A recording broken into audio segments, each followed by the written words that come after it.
Well, with that, we're going to be jumping into the first topic. And this is a crazy one. We are talking about JP Morgan Chase and their involvement with AI. Have you heard about this? No, let's hear it. Okay, so JP Morgan Chase just filed for a trademark on something called IndexGPT. So Fair enough. what do you think that is?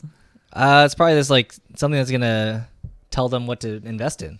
Yes, you're absolutely right, actually. Yeah, so they're building an AI like financial advisor. So, that this is crazy because what do you think is going to happen to all the financial influencers now, or the financial advisors, now that JP Morgan Chase is essentially saying that they're going to invest into artificial financial advice? I don't think. I think it'll be a premium to have a live person doing it. It's like a luxury type thing, because like while the AI is giving like a potentially generalized thing, you know for a fact that like the person is giving you their like a very tailor-made experience. I actually, Because they wow. could, yeah, because they could go and have the financial advisor could also use the AI as well, Yeah. and then give an enhanced answer. So I don't think they're going to be exactly gone, but there might not be a need for as many. Yeah, so the thing that I was thinking of is because like, there's a lot of sectors now that they have a fear of AI taking over their role. And financial advice, I would have to say, is one of those big ones where you have this computer which could arguably be said to know more than a person because it's working with a larger data set, or just it's essentially using multiple portions of like the internet to find its answer, Yeah. as opposed to a person who only has could only have like a somewhat limited scope to a certain extent. So like you said, you're essentially saying it's like that these financial advisors would be acting as the middleman. But why would you need a middleman if you could just go straight to the GPT, the index GPT, and get all your questions answered? So one of the things I heard recently that really rings true is it's not about the answers are cheap. Asking the questions is where the money is. Yeah. So if you are asking the AI to give you an answer and you don't know how to ask it the question, you'll get a nonsense answer. It won't give you what you need. But if you are a person of knowledge on the subject, then you'd be able to ask a more informed question and get a better answer and get a better product. I think you're right. You know why?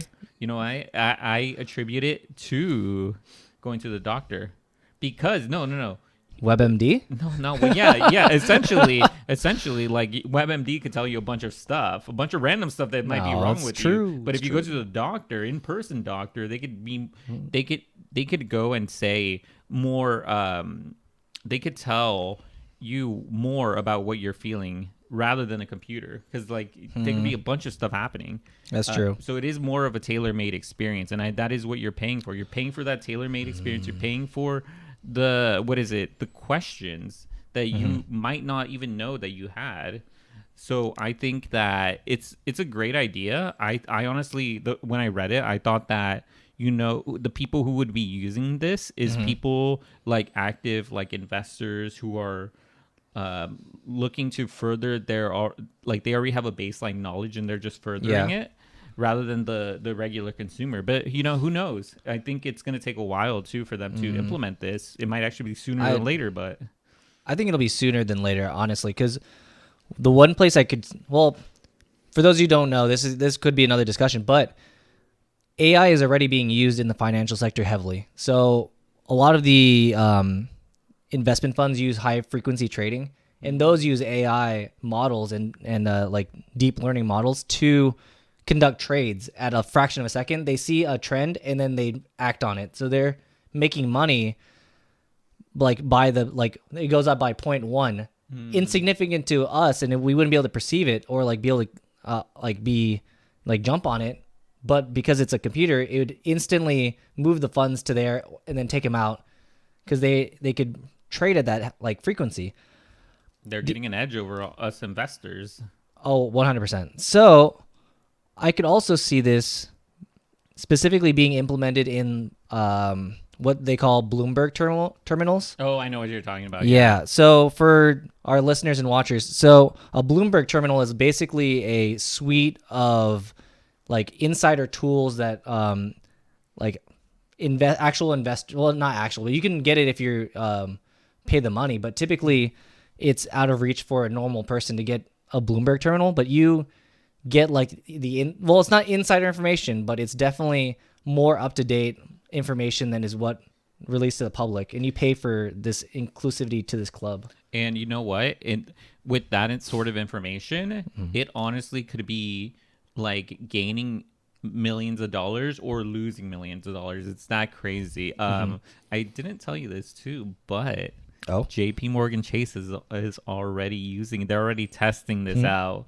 So not internally they are testing this out. They're not they haven't released it out to the public, but they're already testing this out for them. I believe it, yeah. Which is crazy because the scope of technology and the scope of is just going so fast at this point that everyone is in an arms race to see who could develop like this AI and see what benefit it has to their industry. But financial, I think, was already one of those big ones that were going to be implemented because I knew tech and finance, two very big ones.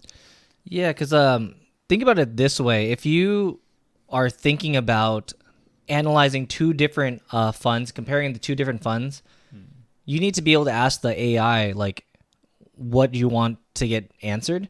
Because, like, for a human, it would take so long to go and comb through and see, like, the trends and calculate it out. But if you could ask an AI, and it's like, hey, I need which one of these is the better option in the long run or whatever, based on trends, trend analysis, etc., and the current market rate. And then it could go and then within seconds do the calculations for you. But the human needs to go, well, actually, I guess you could also ask, like, which one of the top 10 industries should we be looking at right now? And you could, like, kind of calculate it from there, depending on where the data is coming from.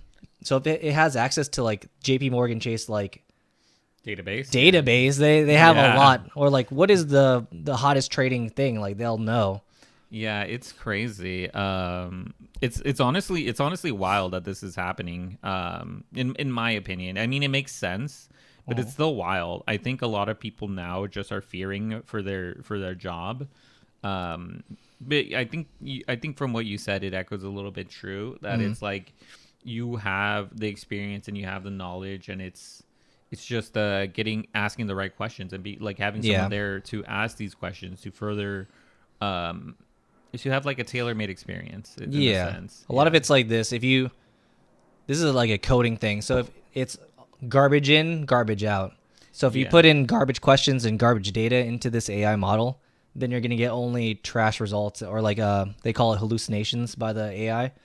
So it won't give you accurate things. So like the credibility of the AI will go down if you keep feeding it bad data. So it's a very tough balancing act because you don't, like, at some point you don't know where the AI is getting some of its stuff.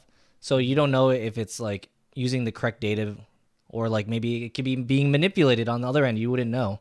Yeah, and I think that's true. You know what? You actually reminded me. I watched a video on this, and it's like what you said, garbage in, garbage out.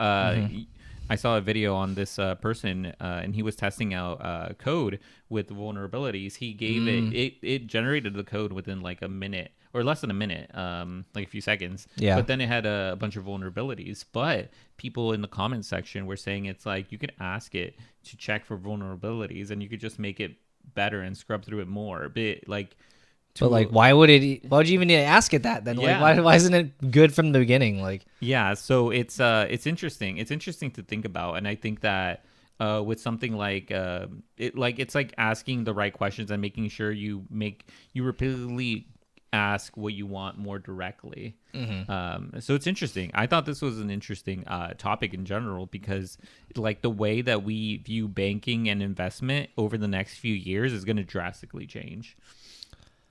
Yeah, the issue also then becomes like, who do you blame for Like when you give the like AI ability to invest for you, like where do you even go like to blame? It's like, oh, like if when you look at the Oh my god, yeah. when you look at like investment funds or like retirement funds or 401ks, you can see the person, the account manager for that fund or that Yeah. target fund.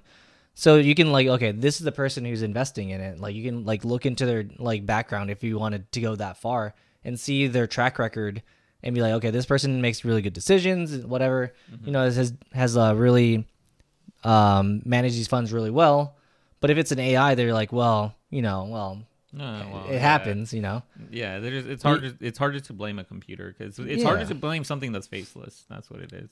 that too. Well, I mean, I guess you'd blame the company, but Yeah. like the company would be like, well, I mean, You're the the one AI using the did. tool. Yeah, it's I think there's gonna be definitely heavily like disclaimers involved with like using it, because then it'd be like this is not financial advice. I guess would probably be like the disclaimer, because it's not yeah. financial advice. Like you're not going to a financial advisor.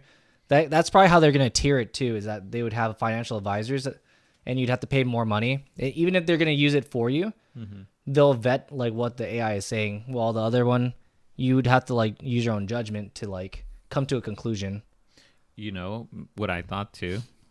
I think that it would be financial influencers who are using this tool to further their financial content. I don't know. I That's don't the first thing that I thought. Really? I was like, because finance is such a big thing on YouTube. Yeah. So I think it's like, I think that there's going to be people and influencers using this to go and further their content. That's why the other piece I was thinking about, because I was also thinking about this from the content aspect of like who is actually going to be using this. Like it could be a wide range of people. Yeah, because It's hard. it's like if you have this tool, then why would you ask them to use the tool for you? I guess that's the same thing. Like they're asking the right questions, but like, Yeah, it's we'll see. We'll see. I think in general the landscape is going to change.